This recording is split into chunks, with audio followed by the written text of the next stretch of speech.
Assalamualaikum warahmatullahi wabarakatuh. We are Group 1 from BMM 3731 Introductory Six Sigma at University Malaysia Pahang Sultan Abdullah. I am AFFANDY bin Zul and with me today are KUHAN anak lelaki CHADRA SEKARAN, Muhammad HAFIZ bin ABDULLAH, Muhammad MUQRI bin ABDUL and ELANDVENTHAN.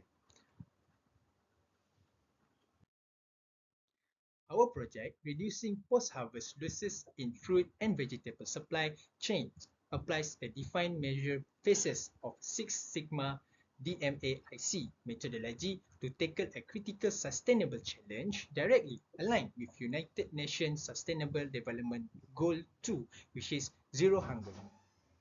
This presentation is structured to cover first, our project introduction and the problem scope. Second, our SMART goals and project charter.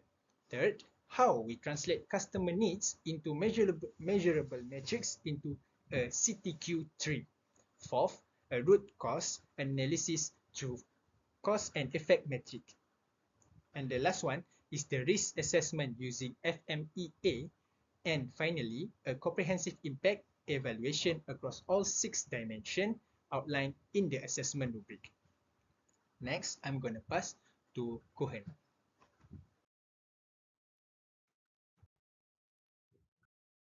Hi everyone, my name is KUHAN and my matrix ID is MA24010. I'll be explaining about the project goals and scope.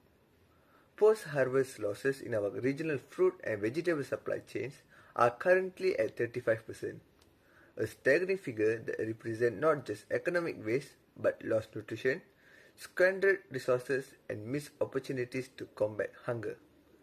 These losses occur primarily due to 3 interconnected factors: cold chain failures, where temperature deviation accelerates spoilage; improper handling practices that cause physical damage; and extended transit times that exceed product shelf life threshold.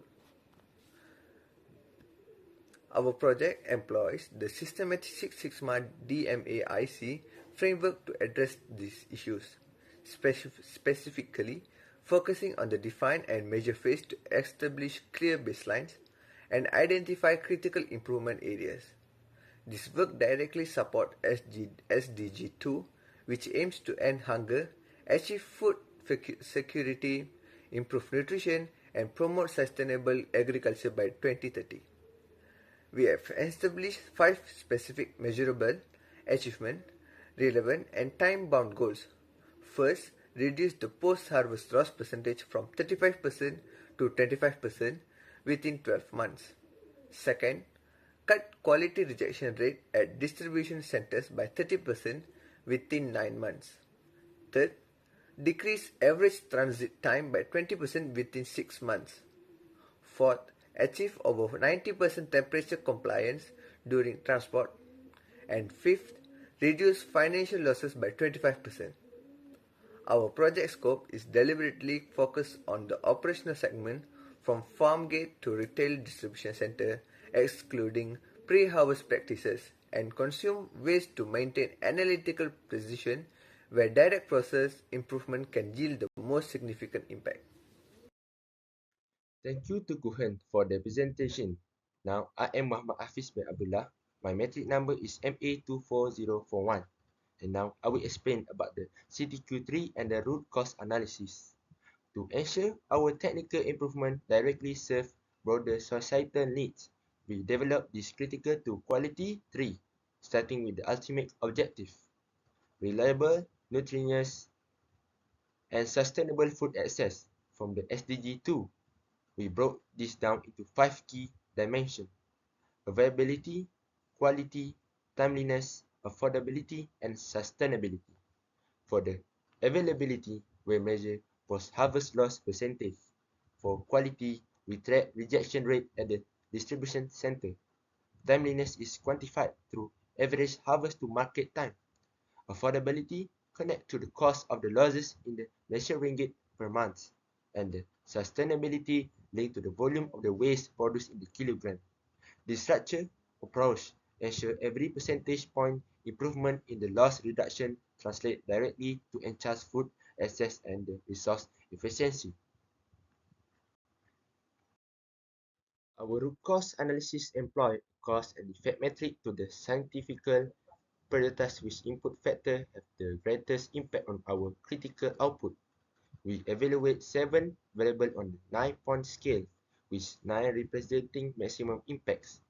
The result clearly identify 3 prioritized areas. Extended transit time second highest at the 24 point, indicating logistic optimization should be our primary focus. Indicate cold storage temperature followed closely at the 23 point, highlighting the importance of the consistency temperature control.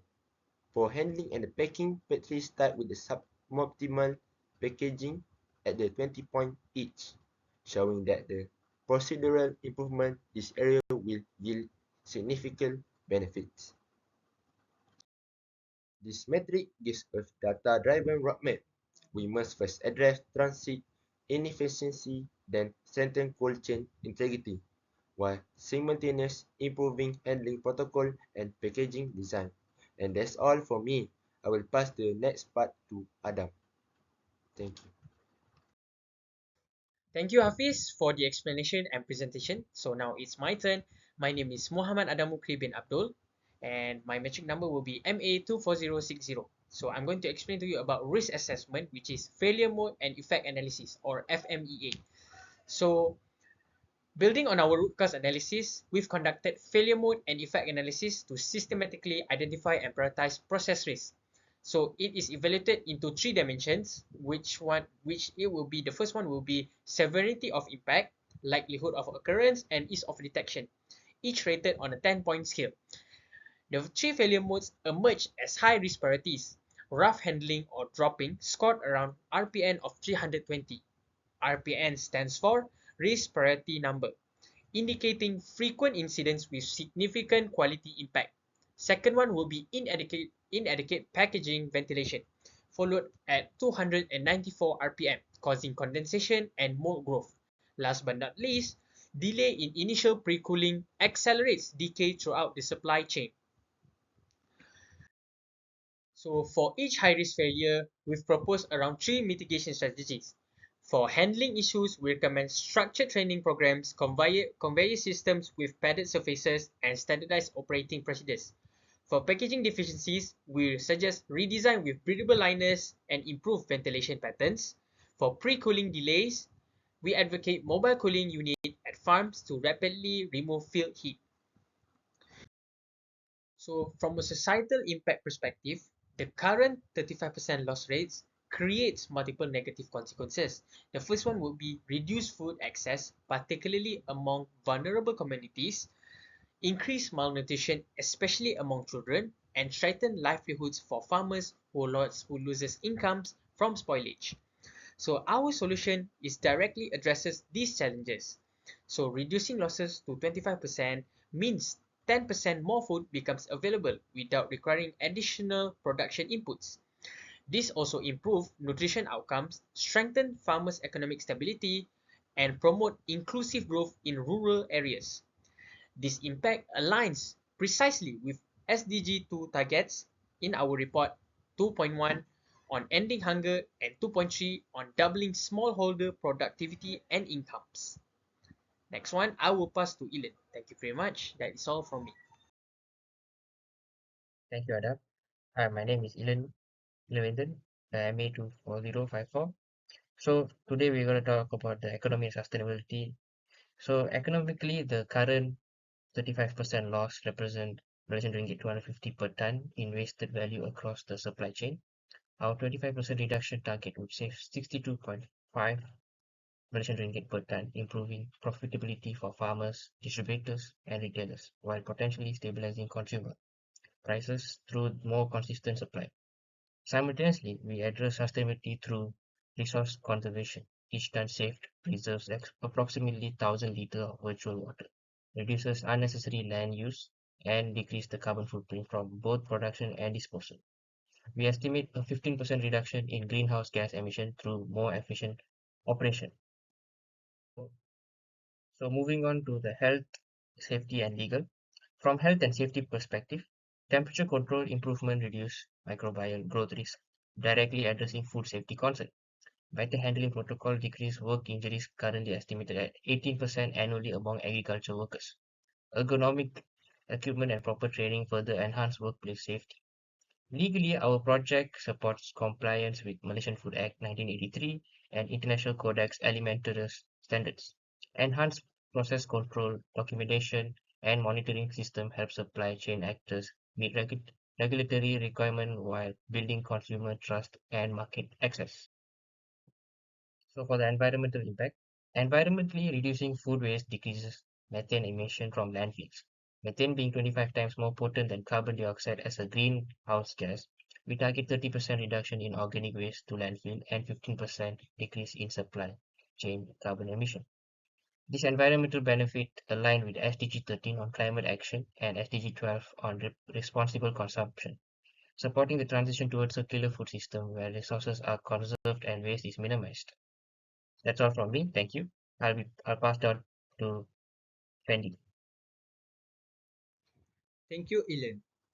In summary, our Six Sigma project has successfully completed the define and measure phases, establishing a comprehensive analysis of post-harvest losses in fruit and vegetable supply chains.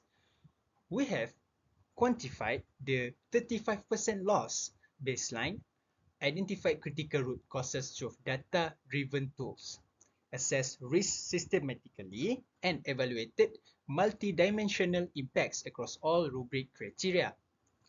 Key achievement includes clear problem definition with SMART goals, stakeholder-informed matrix development, prioritize improvement areas focusing on transit time, temperature control, and handling practices, and comprehensive impact assessment showing interconnected social, economy, environmental, health, safety, and legal benefits. Looking forward, this work provides a strong foundation for subsequent DMAIC phases. The analysis phase will employ statistically validation of critical relationship, which means the improved phase will implement targeted intervention, introduce cold chain upgrades, training programs, and logistics optimization. The control phase will establish monitoring system to sustain gains. This project demonstrates how Six Sigma methodologies, when applied to sustainable challenge, can create solutions that are technically rigorous, economically viable, socially responsible, and environmentally sound. And that is all from us. Thank you.